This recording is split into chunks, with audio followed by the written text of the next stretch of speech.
नैबे दिनैनि बे 14 नेशनल चेम्पियनशिपआवबो जोंनि दा अल इन्डिया सफ्टबल फेडारेशननि मेडाम जेनेरेल सेक्रेटारियाबो सौफैदों लोगोसे किसुमान फेडारेशन्सनि मानसिफ्राबो अफिस बियारारफ्राबो बिसोरबो बिथांमोनाबो बाव सौफैदों आरो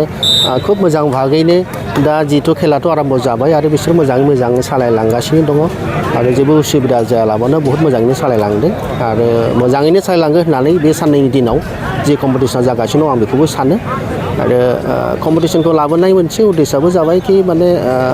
बेखौ आरो जों बे जोंनि ओनसोलाव जोंनि जायगायाव माने पपुलार खालामनायनि थाखाय आरो माने मोजां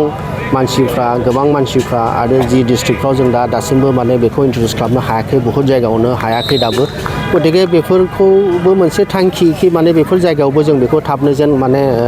इन्ट्रडिउस खालामहैनो हायो दा बे कम्पिटिशनखौ नायनानै बिसोरनाव मोनसे माने मटिभेशन्स फैयो मोनसे गेलेनायनि बा बुजिनायनि मोनसे लामा फारियाव फैयो बेखौ नुनानै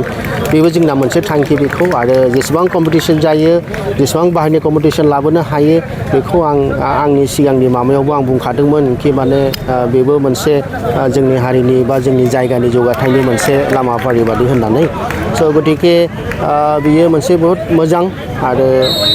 मोजां गथ'फ्रा आरोबाव एनकारेज मोनगोन आरो गथ'फ्रा बेखौ गेलेनायनि मोनसे बोलोबो मोनगोन मोनबेसे जोङो आसा खालामदोंमोन ओरैनोथ' 20थाखौ आसा खालामदोंमोन खिन्थु किसुमान स्टेटआ किसुमान उसुबिदानि थाखाय फैनो हायाखिसै नामा बेखौ आं बारा कनफार्मेशनखौ दासिमबो मोनाखै खिन्थु टटेल 13 स्टेट्सआ दा बाहागो लागासिनो दं बे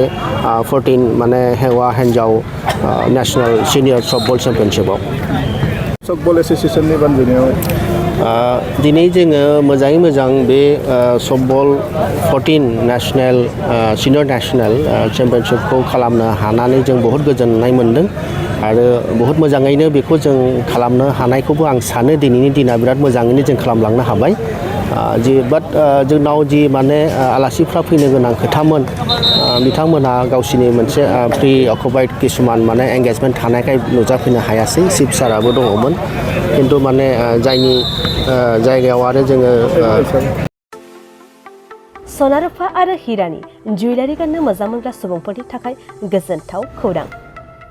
दासान्दि फुजा बोथोरखाय खम बेसेनाव फानगासिनो MSCB जुवेलार्सआव सना रुफा आरो हिरानि समायना रमायना जोंख्लाबनाय जुवेलारिज